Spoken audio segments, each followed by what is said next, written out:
آج ہم آپ کو ایک ایسے محل کی کہانی سنائیں گے جسے آباد کرنے کی کوشش ہوئی تو وہ مقبرہ بن گیا۔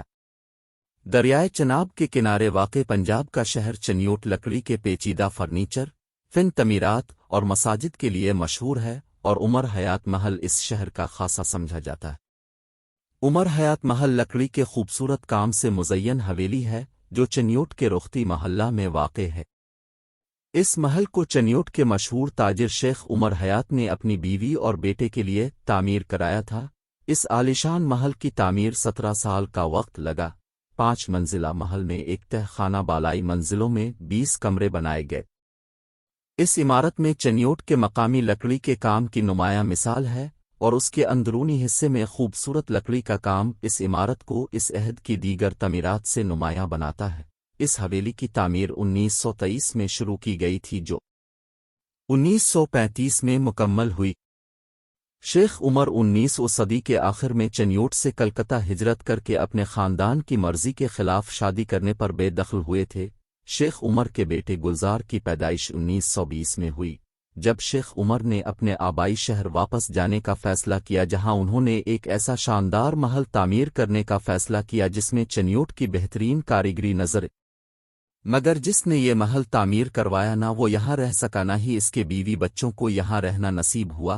شیخ عمر حیات محل مکمل ہونے سے 6 ماہ پہلے ہی دنیا سے رخصت ہو گئے، جس کے بعد ان کی مسز واپس کلکتہ چلی گئیں۔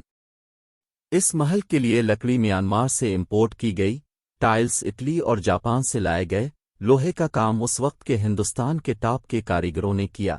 برکس ورک کی مثال پورے علاقے میں نہیں ملتی۔ 1 سال بعد شیخ عمر حیات کی اہلیہ فاطمہ اپنے بیٹے کی شادی کے لیے چنیوٹ واپس آ گئیں۔